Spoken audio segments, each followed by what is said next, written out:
This man is on no pleasure ride.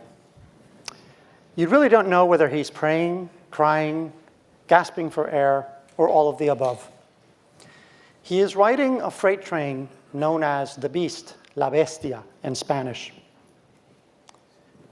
Every year, about tens of thousands of migrants, including refugees and asylum seekers, mainly from an area known as the Northern Triangle of Central America, mainly El Salvador, Guatemala, and Honduras, climb into or onto the Beast in desperate efforts to cross Mexico and reach the United States. The Beast is one of 4 main routes that the migrants use to try to escape the poverty and the insecurity in their home countries. The Beast acquired its grisly name due to the fact that it's a perilous ride. It is certainly accident-prone, but more importantly, more migrants lose lives and limbs because they fall off the train due to fatigue or lack of space and are trampled by what is a slow-moving train. Whether you're on the Beast or any other of the routes that take you through Mexico to the United States, you have to cross very violent territory in Mexico, controlled by drug cartels. And these are very ruthless drug cartels. The San Fernando massacre, at which 72 migrants were mass murdered, 58 men, 14 women, by a drug cartel known as Los Zetas, is probably the best known incident that we know of to date. These migrants were shot in the head because they refused to be enslaved by Los Zetas or to pay dearly for their liberty. On July 8th, 2014, President Obama declared an urgent humanitarian situation on the southwestern border of the United States, after 162,700 non-Mexican Central American migrants had been apprehended there over the previous 6 months. He asked Congress for an emergency supplemental request of $3.7 billion to address, and I quote, this urgent humanitarian situation. Yet the response of the Obama administration was anything but humanitarian or comprehensive. In fact, that very same day, Mexican President Enrique Peña Nieto issued a decree establishing a program known as Programa Frontera Sur, Southern Border Program, with the purpose of basically boosting enforcement efforts in the 4 southern Mexican states neighboring Central America, Campeche, Chiapas, Tabasco, and Quintana Roo. The joint announcements were no coincidence. They were part of a joint effort, to put it kindly, because Mexico was under considerable pressure. The idea was to externalize the apprehension and the deportation of Central American migrants to Mexico. Let's have Mexico do this job. Within a year, this joint effort started to yield results, at least for the United States. The number of apprehensions here in the States had fallen to 70,400, a 57% decrease. In the meantime, in Mexico, apprehensions of Central American migrants rose by 75% to 93,000, and deportations from Mexico rose by 79%. So Mexico was stopping the migrants in their tracks as they were trying to reach the United States. And in exchange, Mexico got $194 million in fiscal year 2015 in order to help it secure its southern border. Now, despite an increase in 65% in asylum applications filed in Mexico, the Mexican Refugee Aid Commission got less than a 5% increase in its budget, a very paltry budget. And just to give you an idea, this commission had no more than 42 staff members in all, only 8 to 11 of whom had the capacity to process refugee claims. Back then, we at Human Rights Watch were asking the Obama administration to, at the very least, provide appropriate funding, proportionate funding, to Mexico in order to allow it to expand and improve its capacity to register and process refugee claims, and also to provide social support to refugees and asylum seekers. But that was not the objective behind the so-called joint effort between the US and Mexico. The purpose was externalization at the detriment of Central Americans who were in need of protection, many of whom were unaccompanied children. One of the cruel ironies in recent years is that a number of countries have developed rights-respecting standards for assessing refugee protection, and they do so within their jurisdictions. But they have simultaneously established barriers to access to their country, which basically impedes those most in need to actually put a foot in these very jurisdictions. As migration policy has become more and more politicized, externalization is often deceptively framed as either or both a security imperative or actually a life-saving human endeavor, when in fact it is not more than enhanced migration control.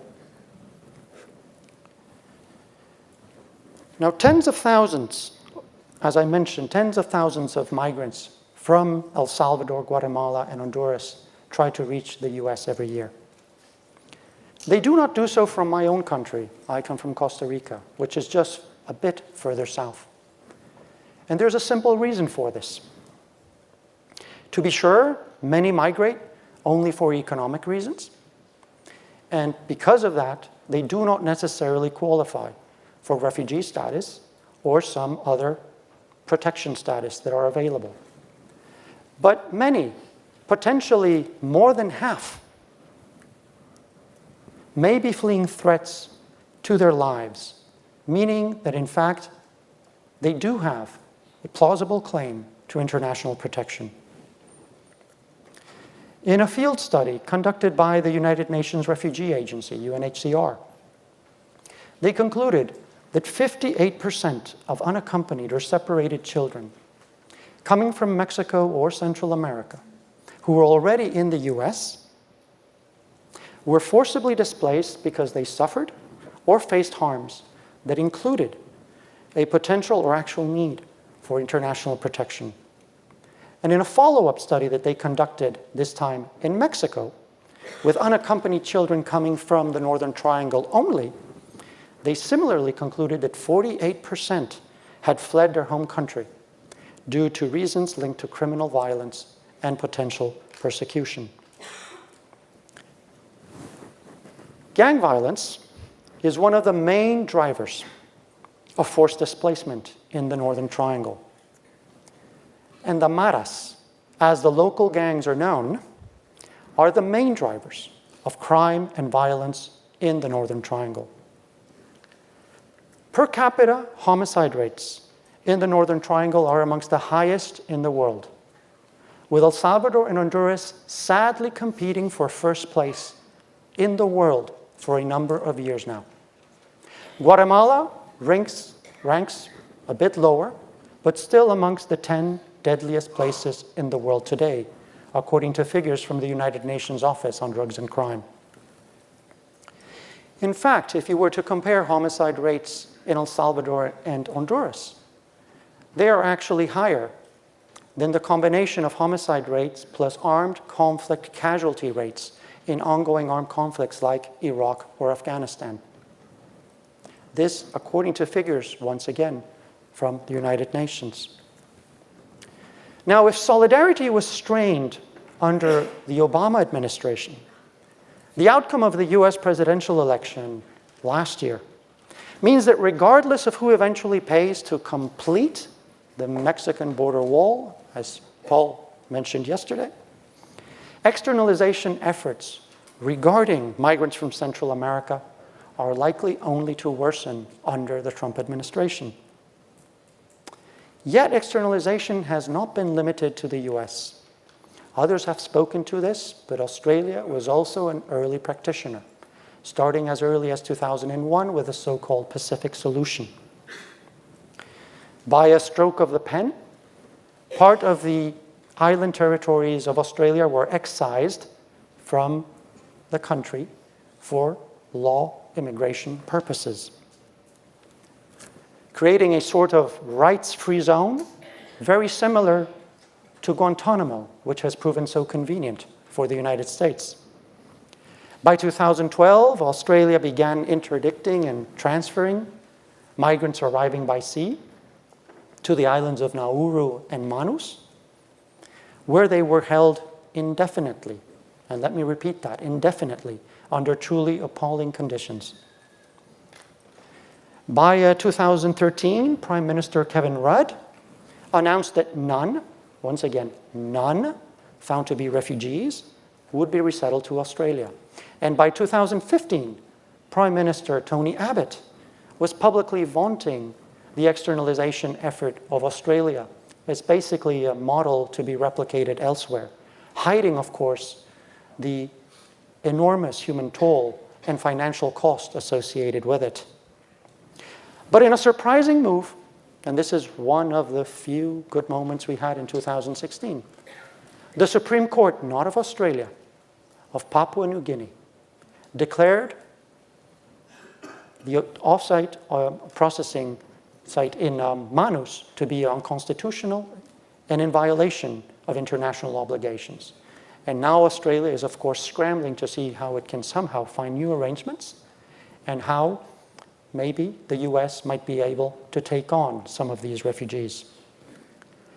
Now, like the United States or Australia, the European Union also turned to deflecting responsibility and legal obligations away from itself and onto transit or other countries.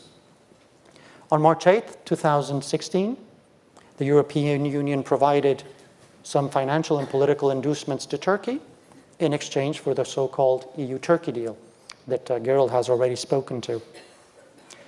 The deal is still in its infancy, but it has effectively turned some of the Greek islands into islands of detention. But worse was still to come. On October 2nd, 2016, the European Union arm-twisted Afghanistan into readmitting any Afghan citizen who has not been granted asylum in Europe and who refuses to return to Afghanistan voluntarily. And using alternative facts, some in the EU have declared that Kabul is a safe destination. Safe destination for Afghans, that is, under the argument that Taliban attacks are only directed against the international community and not the Afghan population itself. And the EU is now considering additional externalization plans with a host of other countries that are either fragile, unstable, or developing and have very little intake capacity, of course. Now, with the West losing the moral high ground and seeking to evade its international and legal obligations, it's not surprising that many countries around the world, especially in the global south, took note. And many started also to question the integrity of the Refugee Convention of 1951. If you take a look at that map, you won't be surprised if you hear that 9 out of every 10 people in need of international protection are in fact in the global south. The real crisis of numbers, if there is one, is in the south, not in the global north. But as the West continues to pursue the route of externalization, instead of subtracting pain on refugees and subtracting the strain on fragile and unstable governments and states, is actually adding pain and strain. Now, there is no sugarcoating how bad 2016 was for refugees. From Kenya, home to Dadaab, the world's largest refugee camp, announcing in March 2016 that it would expedite the voluntary relocation of some 300,000 refugees back to unstable Somalia. Fortunately, that was put on hold earlier this year because the Kenyan Supreme Court ruled it unconstitutional. But unfortunately, the government seeks an appeal. To Pakistan, where currently we are having the largest unlawful forced return of refugees in recent years. This started in 2016, and we're talking about 365,000 Afghan refugees and another 250,000 unregistered Afghans who were forced to join the more than 1.5 million already internally displaced in Afghanistan. Now, the international community here has been surprisingly silent. And although I acknowledge they operate in a very difficult political environment vis-à-vis Pakistan, the UN Refugee Agency has basically failed to take a principled stand against this mass clampdown on refugees. Earlier we spoke about the UN Refugee Summit on September 19, 2016. This refugee summit was meant to recast the global response into a broader protection framework that presumably was going to lead to more equitable responsibility sharing. But many leaders gathering in New York instead used the high-level forum to call for more migration control and less protection, watering down previous drafts of the summit and striking out key references to protection. This change in wording to say that migrants who face threats only need assistance, and its silence on their need for protection sums up why 2016 qualifies as the year the world stopped caring about refugees. Now, a new year has started, and our collective capacity for more equitable responsibility sharing may be in for more challenges. The recent announcement made by the government of Bangladesh that it would use Thengar Char, that island, which is a remote, muddy, featureless, flood-prone stain in the murky waters of the Bay of Bengal, is to be the short-term solution to relocate Rohingya Muslims who are fleeing the violence and the oppression in neighboring Myanmar. This is an extremely cruel way to start the year. So was the executive order signed by President Trump, banning entry to the US to Muslims from, nationals from 7 Muslim-majority countries. The order has appropriately been met with public outcry and judicial scrutiny, and that certainly is a good thing. But I would argue that there's even a more troubling element in the executive order that has basically not attracted sufficient public attention. One of the parts of this executive order says that 90 days after it is signed, any foreign national will be barred from entry if their home country does not provide the information needed to adjudicate any visa, admission, or benefit. That could include refugee status. If applied literally, this would require abusive governments to vouch for the people they have been persecuting. Imagine that. This puts refugees and asylum seekers in a potentially lethal catch-22 situation. The upcoming national elections, and Cass has spoken to this, as has Gerald, in the Netherlands, France, and Germany, all happening this year, will all put these democracies through potentially game-changing stress tests. As anti-Muslim, anti-refugee, anti-EU parties stand a chance of winning either a majority or a plurality of the vote. These parties have made important inroads in Europe, spewing hate and intolerance and building platforms of division on the basis of racist claims and promises of a return to a pristine nativist past. We have been there before. Let us not forget the communists, the fascists, and their ilk of the past, how they also promised pure societies. And what they did was take oppression and the reduction of the individual to an industrial scale, to the point that they basically fashioned some of the worst catastrophes of the past century.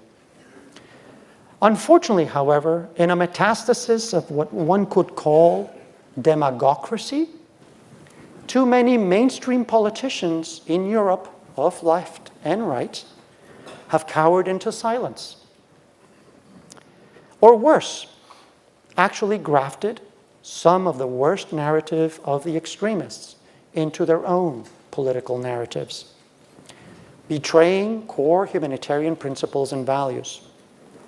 Yet, and I'm glad that I think here I'm following with what Cass suggested, I'm also not convinced that necessarily this tragedy of the far-right parties is necessarily a winning strategy. Mainstream candidates offering rights-respecting responses to the refugees seeking protection in Europe, I would contend, can actually make a breakthrough. This was already the case in Austria last year, where Michael Huppel was re-elected. He was already the longest-serving mayor of any European capital. He was re-elected and he managed to defeat Hans-Christian Strache, the leader of the far-right Freedom Party party in Austria. Little later, Alexander van der Bellen, an independent Green candidate, managed to defeat Norbert Hofer, also of the far-right Freedom Party, not once, but twice in the presidential election. And now both Hoppel and van der Bellen campaigned on responsibility, on solidarity, and they took on the hate that was being spewed by Strache and Hofer head on. The 2016 state elections in Germany in many ways yielded similar outcomes.